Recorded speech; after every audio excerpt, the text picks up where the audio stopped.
Ce Don Bosco dont on parle, mais là, je ne vous l'ai jamais dit. En effet, à cette époque du 19e siècle, on s'est débrouillé comme on pouvait. Et voilà que, avec ses frères, ça s'entendait pas. Alors, la maman Marguerite dit, eh ben, mon fils, tu vas trouver, tu vas t'embaucher dans des fermes. Et il voyage. Et pouvez-vous me prendre? Je suis orphelin de père. Pouvez-vous? Ah, mon pauvre petit, il faut que tu arrives. Eh bien, passe au printemps. De maison en maison, il entendait toujours les mêmes réflexions. Et voilà que, à la tombée de la nuit, il va chez Moglia. Eh, monsieur, je ne vous demande pas du travail. Est-ce que je peux dormir chez vous? Oh, bien sûr, mon petit. Allez, rentre. Mais on a vu que ce garçon, travailleur, honnête et tout, oh, tu sais, femme, il faut l'embaucher, ce petit. Et attention, chez Monsieur Mowgli, on travaille dur. Je le ferai. Au lieu de rester une journée, eh bien, il resta 2 ans. C'était l'époque, on s'embauchait sans papier, sans rien.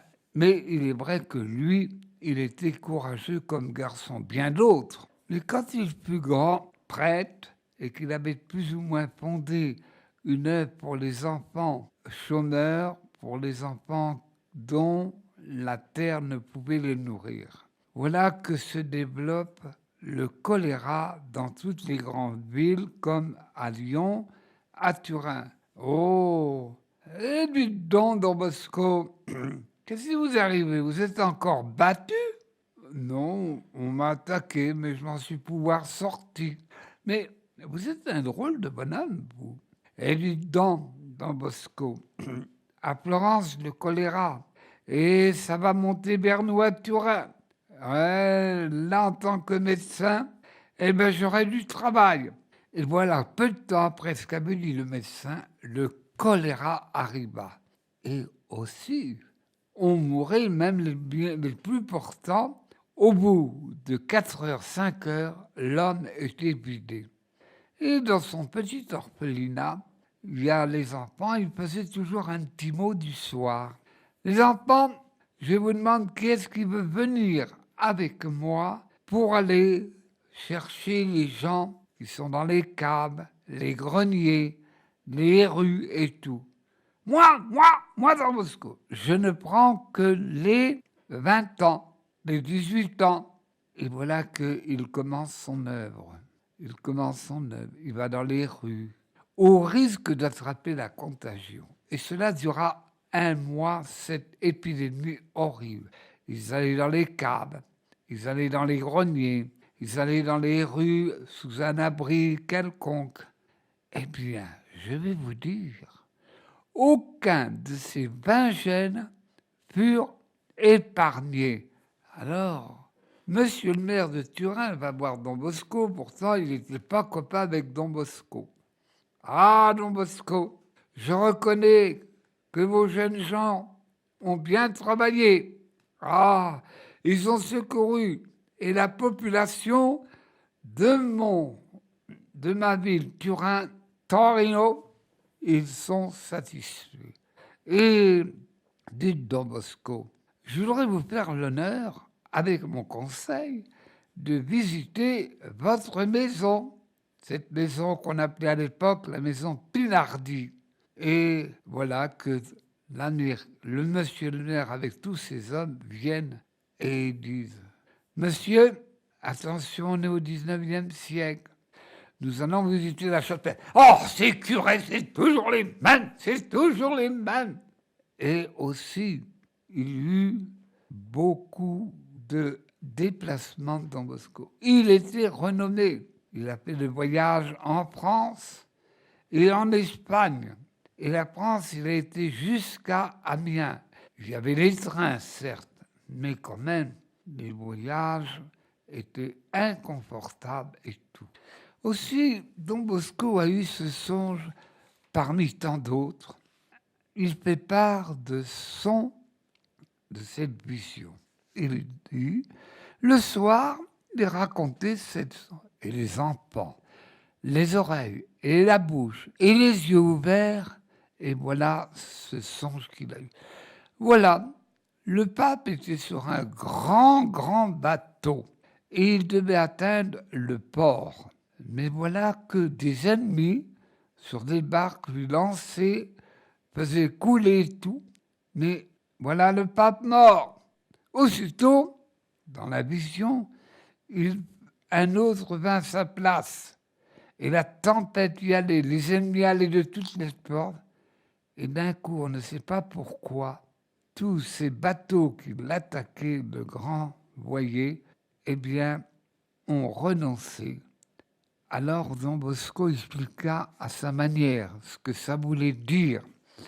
Ça voulait dire que l'Église, comme aujourd'hui, sans paraître, est très attaquée. Je vous donne une preuve. Un des pays d'Afrique les plus peuplés aujourd'hui, le Nigeria, on tue les chrétiens comme on tuerait des rats ou des lapins ou autres. Mais c'est un des aspects de ce grand apôtre Don Bosco. Il s'est passé, alors je raconte un autre fait. En 1876, il eut une apparition de la Vierge reconnue. En effet, cela fait 150 ans que, au printemps, sera fêté cet anniversaire. Mais comment cela s'est passé? C'était en 1876, Estelle Faget a attrapé la maladie. Et elle a été abritée chez les châtelains où elle travaillait pour gagner sa vie. Cependant, elle écrivit une lettre à une grotte de la Vierge de Lourdes. Et elle dit, je dis simplement le mot, pouvez-vous me guérir? Car mes parents sont à la merci de la faim et de ne plus coucher dans une maison. Et la Vierge lui apparaît en 1876 et elle lui dit, elle voit la Vierge, sans plus elle ne parle pas. Tu m'as demandé la guérison, je te l'accorderai. Mais cependant, le médecin de Busancé allait la voir et même avait signé. Je reviendrai demain. Pour moi, elle est comme morte. Et il alla et il vit et il eut du mal à croire. Mais vous êtes encore vivante? Oui, c'est la Vierge qui m'a guéri. Et bien sûr, à l'époque, dans le Berry, ce fut une consternation, mais aussi une joie. Et la Vierge lui a donné un message. Accordez-moi donc, votre divin Fils, la santé de mon pauvre corps pour sa gloire. Et elle est apparue 15 fois. Et elle lui dit, je suis la Vierge de toute miséricorde. J'insiste sur le mot de toute miséricorde. Et bien sûr, elle fut guérie, si bien que la preuve évidente, elle put rappeler à Dieu comme tout mortel à l'âge de 86 ans, au début du XXe siècle.